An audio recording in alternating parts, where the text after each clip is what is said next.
감미로운 찬양이 우리 귀로 들어와서 우리 마음속에 은혜가 됩니다. 이제 하나님의 말씀이 여러분의 귀로 들어가서 여러분의 마음에 성령의 반향을 일으켜 하나님께 아멘 영광 돌리시고 그 말씀대로 살아가시기를 주의 이름으로 축복합니다.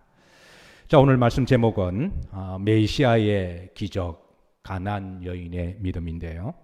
이방 사람들 중에 주님께 따라 사십니다. 크게 칭찬받은 사람들이 들어있는데요.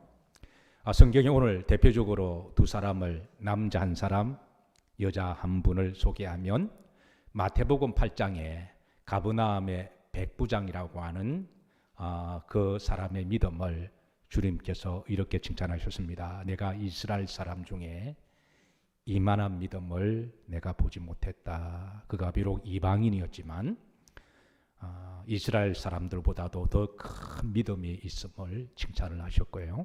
그리고 이제 이방인 중에 여성 한 분은 오늘 본문에 나오는 여인입니다. 오늘 말씀의 정점이라고 말할 수가 있는 28절의 말씀에 보시면 따라서 하십니다. 여자여 내 믿음이 크도다.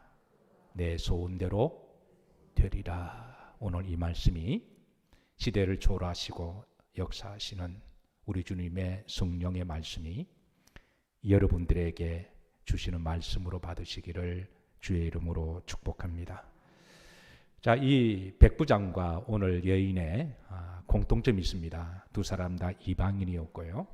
또 하나는 두 사람 다 인생에 큰 장애가 있었습니다. 그리고 그 장애를 만났을 때 중요한 것은 주님 앞에 가지고 나왔던 거죠. 우리도 신앙생활을 하다 보면 장애를 만나게 됩니다. 그래서 우리가 그 장애를 만났을 때 중요한 것은 더욱더 주님께 가까이 나오는 것이죠. 사실 아무나 예수님을 믿는 게 아닙니다.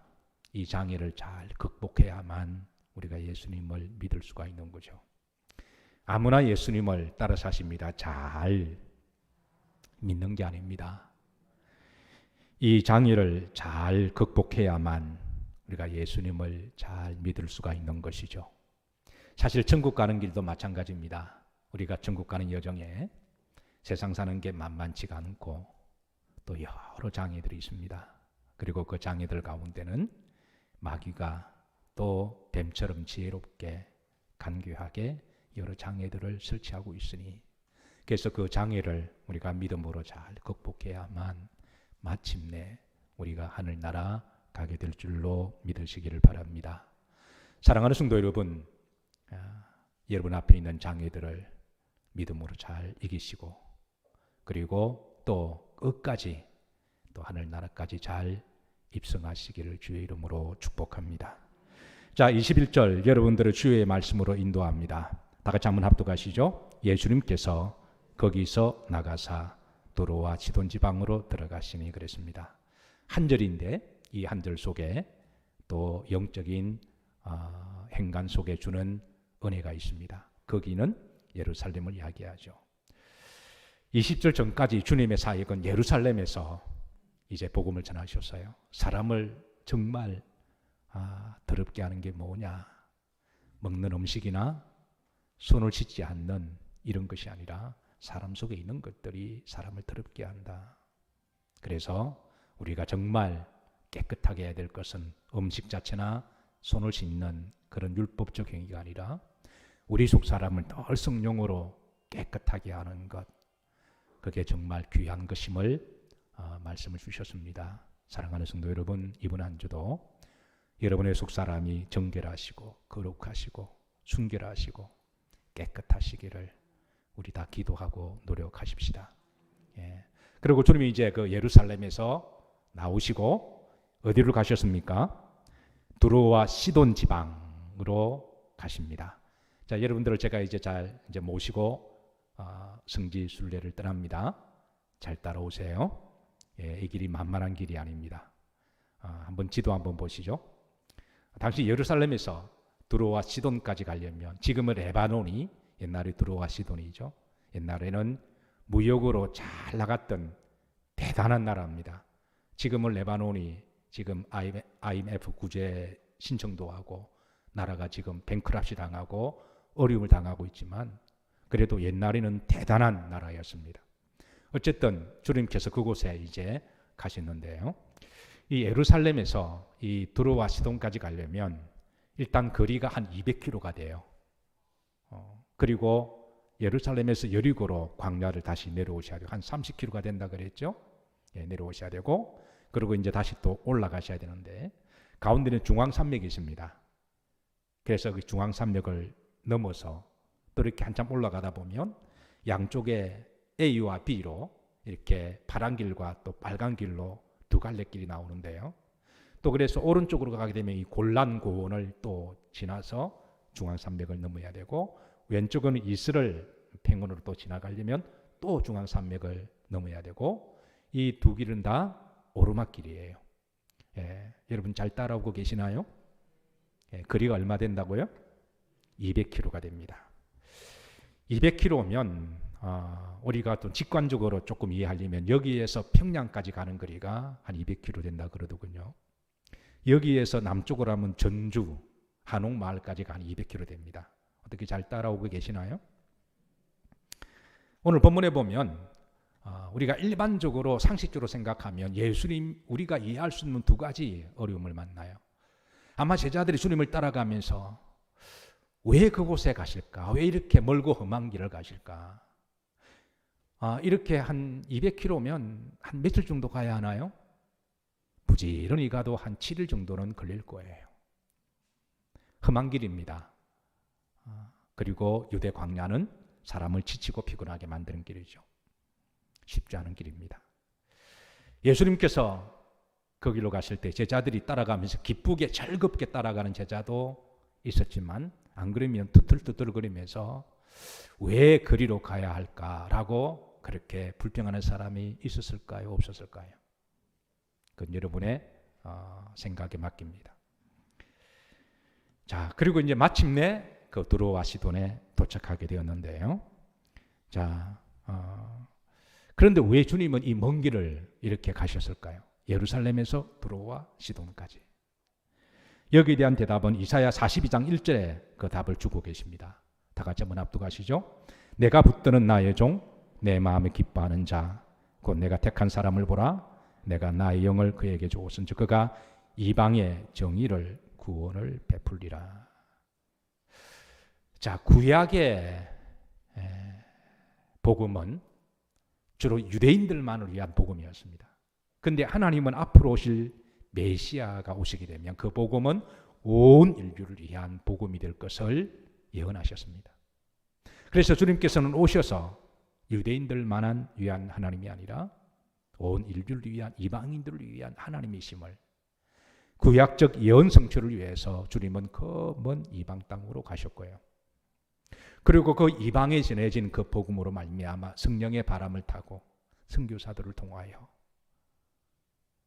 이 동방의 끝자락에 있는 우리나라까지 와서 여러분과 저 같은 사람도 예수님을 믿어 하나님의 자녀가 되고 그리고 이 땅에서 거룩하게 살아가게 되고 하나님 영광을 위하여 가치 있고 보람 있게 살아가게 되고 아멘 하십시다.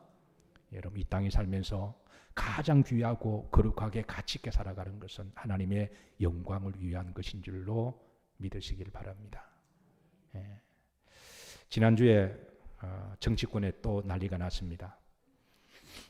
예, 한때 천하가 내 손 안에 있소이다라고 그렇게 생각하고 정치에 깊숙한 곳에서 활동했던 사람이 감옥에 1년 동안 있으시면서 그렇게 믿었던 정치 동지들에게 다 배반을 당하고 그가 1년 동안에 깨달은 것은 세상에는 의리가 없더라라는 말이고요. 근데 놀라운 그가 1년 동안에 감옥에서 성경을 읽었다 그러죠.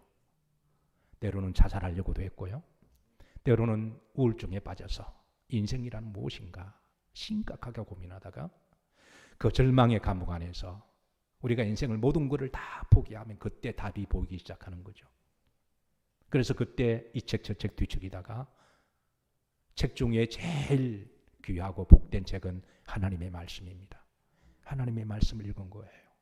그러고 나서 그동안 자기가 쫓았던 모든 정치적인 야망은 다 헛된 것임을 깨닫고 이제는 믿음으로 살겠다고 고백하는 그런 또 예상치 못한 일이 일어났어요. 예. 어쨌든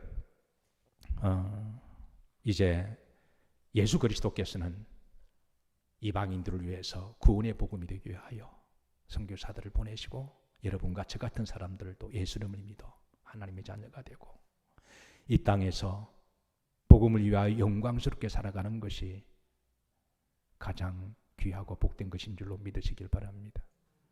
여러분, 다른 것은 지나고 나면 그분의 고백처럼 다 쓸데없는 것들이에요. 그리고 우리의 최고의 영광은 하늘나라에 있습니다. 하나님의 영원토록 상급이십니다. 귀 있는 자는 들으시기를 바랍니다. 어쨌든 예수님께서 그 먼 곳까지 간 이유는 제자들을 데리시고 이유는 이방인들에게 복음을 전하시고 예수님은 유대인들만의 메시아가 아니라 온 인류를 위한 메시아이심을 드러내기 위함이시죠. 자, 바로 그곳에서 한 여인을 만납니다. 이 여인이 누굴까? 이 여인에 대해서 세 가지 이제 대명사가 있는데요. 마가복음 7장 26절에 보시면 그 여자는 누구요? 헬라인이요 그랬습니다. 헬라인. 헬라인. 유대인들을 볼 때 이방인이지만 여러분 당시 헬라인들은요. 세계를 제패한 로마 제국 이전에 헬라 제국이 세계를 제패했잖아요. 대단한 민족의 자부심 있는 사람들입니다. 당시 로마가 권력으로 세계를 제패했지만 문화는 지성인들의 대명사는 헬라인들이었거든요. 그래서 로마는 헬라 문화를 굉장히 존중하고 헬라 사람들을 존중해 주었습니다. 이게 당시 헬라인이라 그러면 이 자부심, 자존심이 굉장히 강한 사람들을 대표하는 사람들이었고요. 두 번째는 중간일에 보면 스로보닉의 족속이라 그랬습니다. 우리가 흔히 이제 스로보닉의 여인이라고 말하기도 해요. 그것은 그녀의 이름이 아니라 헬라의 가문 중에 스로보닉의 혈통 중에 여인이어서 스로보니게라고 부르기도 하죠.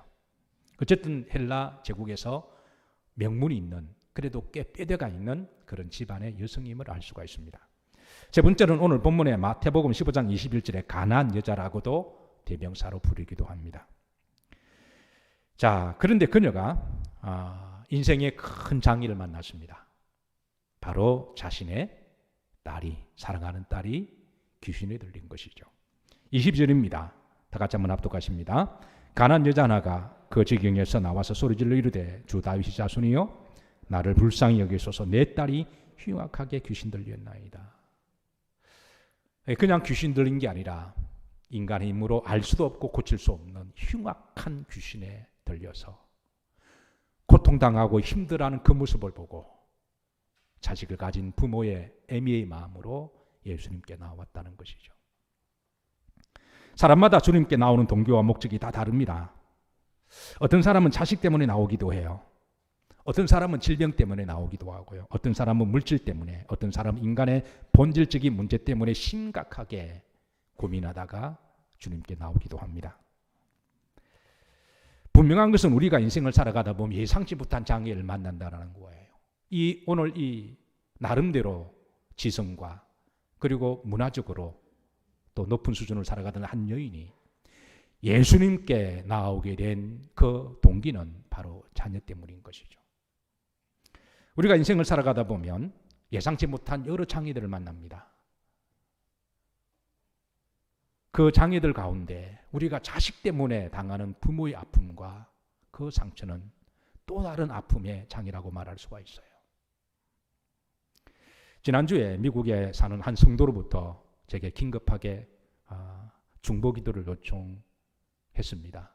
평소에 믿음이 썩 좋은 편도 아니시고 그리고 누구에게 아쉬운 소리나 부탁하는 분도 아니시고 그런 분인데 제가 좀 새롭게 전화를 받았는데요. 보통 자식 때문에 이민을 간다 그러죠. 그리고 정말 하루에 16시간 정도 열심히 일할 정도로 정말 열심히 일해서 그래서 좀 사업체도 이루고 그리고 그 아이들이 또 공부를 잘해서 아이비리그 대학에 들어가고 그래서 이제는 좀 한 50대 중후반 되니까 이제는 좀 이제 먹고 살만하다 생각했는데 그 아들이 갑자기 희귀병 걸린 거예요.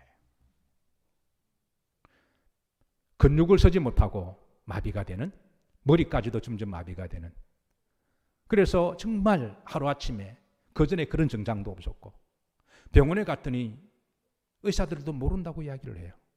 의사들이 하는 말이 요즘은 워낙 희귀병들이 많아서 의학이 많이 발전됐지만 모르는 병들이 너무 많이 나온다라는 거예요. 그래도 미국 그러면 그래도 모든 분야에서 최고의 그런 기술자들이 많이 있잖아요. 그런데 의사들도 이거는 원인은 알 수가 없어서 우선 그거를 그래도 할 수 있는 주사 한 방이 돈 10,000불이라 그래요.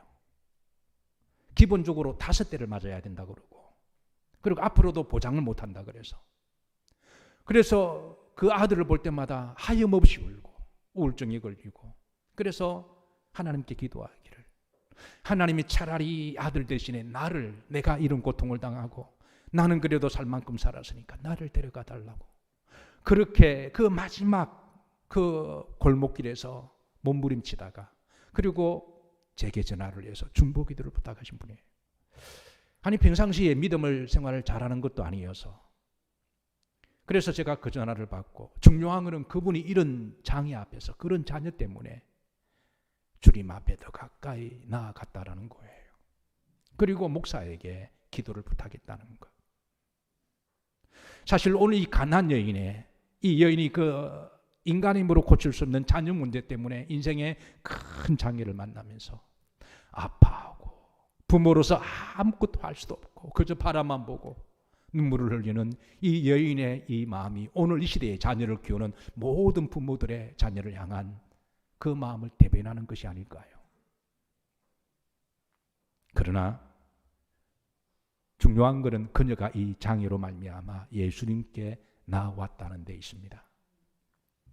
사랑하는 성도 여러분, 우리도 인생을 살아가다 보면 잘 나갈 때가 있지만 그러나 예상치 못한 장애를 만날 때, 그럴 때 여러분 그 장애를 극복하셔서 주님께 나오시기를 주의 이름으로 축복합니다. 자, 23절을 보시면, 자, 그런데 그녀는 또 다른 장애를 만납니다. 23절 다 같이 합독하시죠. 예수님은 한 말씀도 대답하지 아니하시니 제자들이 와서 청하여 말하되 그 여자가 우리 뒤에서 소리를 지르오니 그를 보내소서. 자, 그전에 예수님께 나와서 주님께 기도하기를, 주님, 다윗의 자손이여 내 딸이 흉악한 귀신에 들렸나이다 라고 그렇게 간구합니다. 여기에서 우리는 그녀의 믿음을 볼 수가 있죠. 그녀는 이방인이었지만 예수님에 대해서 주여 큐리에라고 하는 것은 나의 구주라는 신앙 고백입니다. 다윗의 자손이라고 하는 고백은 바로 오실 메시아에 대한 신앙 고백이죠. 22절 말씀을 다시 한번 보실까요? 다 같이 합독하십니다. 가난 여자 하나가 그 지경에 나와 소리질러 이르되 주 다윗의 자손이여 나를 불쌍히 여기소서. 주여라는 말이 22절, 25절, 27절에 계속해서 반복하고 나오고 있습니다. 그러니까 그녀는 예수님에 대한 분명한 자기 믿음이 있었다는 거죠. 그리고 크게 소리질러 이르되, 자존심이 강한 그녀에게 자식 앞에서는 그 자존심도 아무런 문제가 되지 않았던 거죠. 그래서 부르짖어 주님께 나왔는데요. 자, 그런데 23절에 보시면 예수님께서는 한 말씀도 대답하지 아니하세요. 주님은 침묵하셨습니다. 우리는 때로는 인생의 다급한 문제를 가지고 주님 앞에 나왔는데요. 주님 앞에 나름대로 간절하게 소리질러 부르며 기도했는데 한 말씀도 응답이 없을 때 우리는 또 다른 장애를 만나게 되죠. 그러니까 그녀가 주님께 나오기 온 그 딸의 장애는 세상에서 만난 장애라고 한다면, 그리고 주님이 한 말씀도 하지 않는 장애는 신앙 안에서 만나는 믿음의 장애라고 말할 수가 있어요.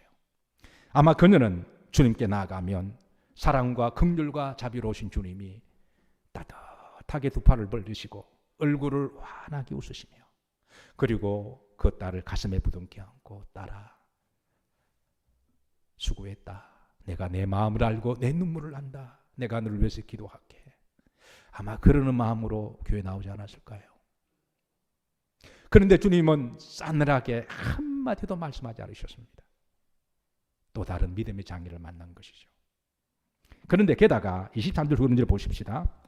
주님의 주변에 있는 제자들이, 그래도 주님의 주변의 제자들은 믿음이 있는 사람들이잖아요. 그 제자들이 주님께 말하기를, 그 여자가 우리 뒤에 소리를 지르오니 그를 보내소서. 시끄러우니까, 성가시니까 보내라는 거예요. 이건 또 무슨 소리인가요? 교회에 와서 그래서 나름대로 열심히 부르짖 기도하는데 옆에 있는 어느 성도님이 시끄럽다고 그러면서 그렇게 왕따시키거나 그렇게 핀잔을 줄 때 여기에 또 다른 시험과 장애를 만나는 거죠. 어떤 분은 교회에 오셔서 교회 천국으로 생각하십니다. 교회는 다 천사들만 있고 다 사람들이 좋을 거라고 생각했는데요. 그래서 교회 나오기까지 그 장애를 극복하고 나오셨는데, 근데 신앙생활 하다 보니까 믿음이 좋다라고 하는 사람을 통하여 시험될 때 바로 또 다른 장애를 만나게 되죠. 그런데 중요한 것은 그녀는, 예수님의 제자들이 그녀가 듣도록 그 여자를 돌려보내소서, 시끄럽고 성가스러우니까. 그럴 때 그 자존심이 강한 이 여인이 그 말을 듣고 기분이 나빠서 팽하고 돌아간 것이 아니라 더욱더 주님께 소리를 질러 주님께 간구합니다. 우리가 여러분 장애를 만났을 때에 우리가 이 여인을 통하여 우리가 배우는 영적인 레슨인 줄로 믿으시기를 주의 이름으로 축복합니다. 24절 보십시다. 24절 다 같이 합독하십니다. 예수님께서 대답하여 이르시되 나는 이스라엘 집에 잃어버린 양 외에는 다른 데로 보내심을 받지 아니하노라. 주님의 또 다른 거절입니다. 이번에는 침묵이 아니라 아예 그냥 대놓고 거절합니다. 나는 이스라엘 집에 잃어버린 양 외에는 내가 보내심을 받지 아니했다. 한마디로 거절하신 것이죠. 주님이 따뜻하게 안아주기는커녕 대꾸도 안 하시고, 그리고 주님이 싸늘하게 거절을 하셨습니다. 자, 역설적으로 우리가 교회에 나온다고 하는 것은 여러분 예수님을 믿으러 나오시는 거죠. 아멘이신가요? 우리가 교회에 나온다고 하는 것은 주님의 말씀을 듣기 위해서 나오시는 거죠.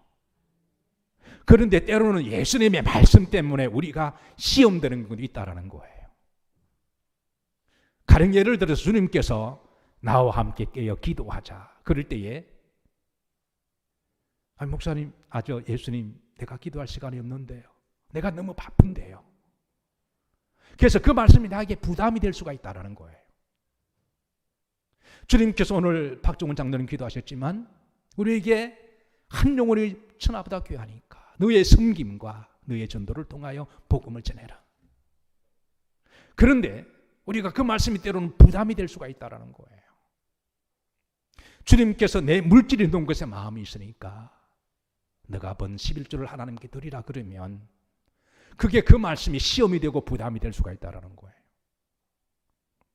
주님께서 싸늘하게 거절하실 때에 그때 그녀는 얼마든지 시험 들고 그는 떠날 수가 있지만 우리는 그녀의 태도를 통하여 우리가 어떻게 이 장애를 극복하는지 우리에게 답을 주고 있습니다.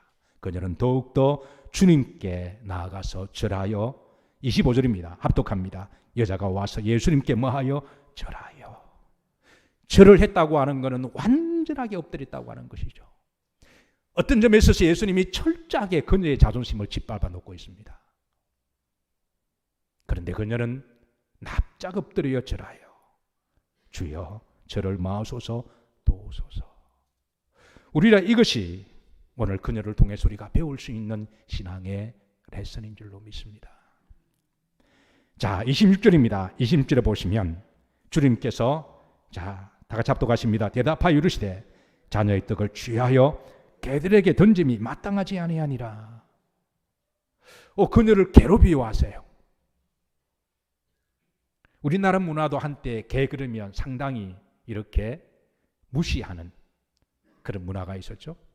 근데 유대인들에게 있어서 이 개라고 하는 가장 혐오스러운 사람을 비유할 때, 가장 가증하고 더러운 사람을 비유할 때 개로 비유했는데요.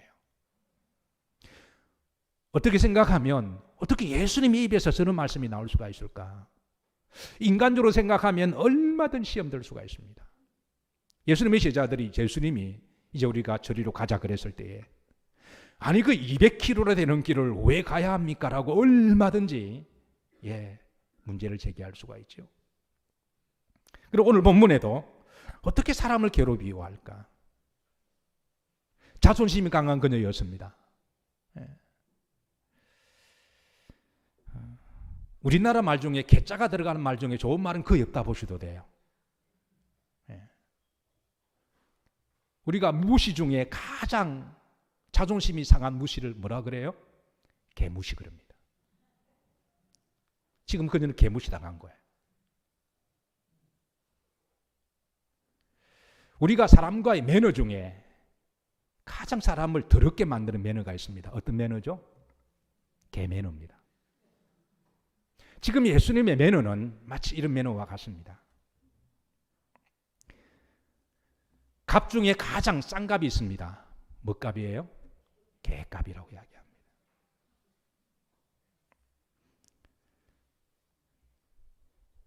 여러분, 교회에 오셔서 우리가 때로는 예수님 때문에 우리 자존심이 상할 때가 있다는 거예요. 근데 놀라운 것은 그녀의 반응입니다. 27절입니다. 다 같이 합독하십니다. 여자가 이르되 주여 옳소이다마는. 그러니까 예수님이 너는 개다. 그러니까 그걸 자존심 상해하고 기분 나쁘거나 싸우거나, 아마 요즘 같으면 예수님과 막 싸우자 그러지 않으실까요? 한판 뜨자고 나오고 이렇게 좀 밖에 나오시라고. 그런데 그녀는 옳습니다. 주님, 저는 개입니다. 개들도 제 주인의 장에 떨어지는 부스러기를 먹나이다. 부스러기 은혜라도 달라는 거예요. 나에게 큰 은혜, 그런 거 주시면 좋지만, 그러나 먹다가 버린 부스러기라도 주님 나에게 주세요. 주님, 저는 개입니다. 사실 여러분, 용서하시고 들으세요. 우리가 예수님을 인격적으로 영적으로 만나기 전에는 죄송합니다만 우린 세상에서 다 개처럼 살지 않았나요? 아무리 헬라 문화가 대단하고 지성이라 그래도 그 속을 까짓고 보면 우리는 에베소서 2장의 말씀처럼 마귀의 자녀로 살았습니다.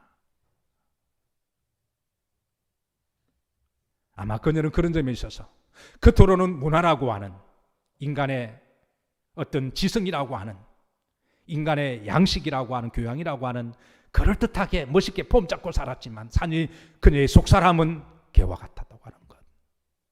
그게 하나님 앞에 솔직한 고백이 아닐까요? 남들이 볼 때는 교양인 같지만 보지 않을 때는 정말 개처럼 살았던 것. 주여 옳습니다. 나를 정확하게 보셨습니다. 내 안에 할례받지 못한 기질이 있고 내 안에 더러운 원죄의 속성이 있습니다. 주님, 저는 개입니다. 그래서 제가 주님께 큰 은혜 받을 자격은 없지만 주님의 상에 떨어지는 부스러기 은혜라도 나에게 주소서. 사실 우리가 살아가면서 우리가 주님께 이런 믿음의 태도와 자세가 필요하죠. 아마 주님은 그 모습을 보시기 위해서 아마 그렇게 하신 것 같아요. 마침내 그녀는 이 모든 장애를 극복하고, 여러분, 우리가 살아가면서 여러 장애를 만나지만 그 장애 중에 외적인 장애가 있고 내면적인 장애물이 있습니다. 어느 게 더 힘들까요? 우리는 누구누구 때문에라고 말하기도 하고요. 어떤 환경 때문에, 시대 때문에, 어떤 사람 때문에 말을 하지만 조금 정직하게 파고 들어가면 그것을 내가 감당하지 못하고 소화하지 못하는 내 속의 장애 때문에 우리를 더욱더 힘들게 하는 것 아닐까요? 중요한 것은 그녀는 이 장애물을 잘 극복했을 때 주님 그녀에게 다음과 같은 축복을 주십니다. 여러분, 이 축복이 오늘 여러분들의 말씀이 되기를 주의 이름으로 축복합니다. 28절입니다. 합독합니다. 이에 예수님께서 대답하여 이르시되 여자여 내 믿음이 크도다, 내 소원대로 되리라. 내 믿음이 크도다 하셨습니다. 그녀의 믿음은 장애를 극복하는 믿음이었습니다. 우리가 세상을 살아가다가 또 믿음 생활을 하다가 여러분 여러 장애를 만날 때 오늘 이 여인을 기억하셔서 여러분 그 장애를 믿음으로 잘 극복하시기를 주의 이름으로 축복합니다. 어차피 천국 가는 길은요, 우리 앞에 장애물들이 많이 있잖아요. 말씀을 준비하면서 다시 한번 철로역정이라는 책 읽었습니다. 여러 번 읽었던 책이고 좀 시간 지나면 또 깜빡깜빡하고, 근데 말씀과 부합될 때는 또 기억이 나고, 그래서 읽을 때마다 또 은혜를 받습니다. 아마 여러분들 중에 읽은 분들이 많이 계실 수도이고요. 성경 다음으로 사랑받는 책, 성경 다음으로 그리스도인들에게 많이 일깨워졌던 책 존 버넷의 철로역정을 보면 한 주인공이 등장하죠. 그 주인공을 이름하여 크리스찬이라고 부릅니다. 성도를 대변하는 사람입니다. 그가 천국까지 가는 그 여정 가운데 그런 여러 장애를 만납니다. 그가 만난 첫 번째 장애는 절망이라고 하는 장애를 만납니다. 많이 힘들어합니다. 지금으로 말하면 이제 우울증에 걸리기도 하고요. 그러나 마침내는 그 장애를 잘 극복해요. 그리고 이제 기쁘게 즐겁게 가다가 또 다른 장애를 만납니다. 그게 의심이라고 하는 장애를 또 만납니다. 불신앙이라고 하는 장애. 우리 신앙인들의 마음속에도 믿음이 있지만 또 다른 한 구석에는 또 불신앙이 또 자리 잡고 있는 거죠. 그래서 그 의심과 불신앙 때문에 많이 힘들어해요. 그런데 또 마침내 극복을 합니다. 또 가다가 탐심이라고 하는, 욕심이라고 하는, 유혹이라고 하는 장애를 만나요. 또 거기에서 더 많이 갈팡질팡하다가 또 극복합니다. 또 가다가 보면 세속화라고 하는, 천국 이야기하자면 이 땅에 사는 게 좋사오니, 영혼이 죽지 않았으면 좋겠고 영혼이 잘 살았으면 좋겠고, 이런 세속화되어가는 장애를 만나다가 잠시 하늘의 소망을 잊어버리고 그리고 땅의 것으로 살아가다가 나중에는 다시 이것도 극복하죠. 질병의 장애도 만나고요, 환난의 장애도 만납니다. 그리고 마귀의 장애도 만납니다. 그러나 결국은 마침내 그 장애를 잘 극복하고 영원한 본향에 도착하게 되는 건데요. 근데 중요한 것은 그 장애물을 만날 때마다 많이 고민하고 갈등하고 힘들어하지만 그때마다 돕는 동력자가 있다라는 거예요. 하나님이 그때마다 돕는 동행자를 붙여주셨는데요. 그 동행자가 때로는 성령이기도 하시고요, 그 동행자가 성도의 기도기도 하시고요, 그 동행자가 때로는 말씀이기도 하고요, 그 동행자가 때로는 믿음에 내배 있는 동지들이기도 합니다. 그래서 그때마다 갈등하고 장애 앞에서 힘들어하지만 사람이니까 그럴 수가 있는 거죠. 그러나 그때마다 그 동행자를 통하여 그 장애를 극복하게 되고 마침내 본향에 도달한 것처럼, 사랑하는 성도 여러분, 오늘 이 가나안 여인의 이 인생에 대한 장애를 만났을 때 그 장애를 여러분 잘 극복하셔서 끝까지 믿음으로 승리하시기를 주의 이름으로 축복합니다.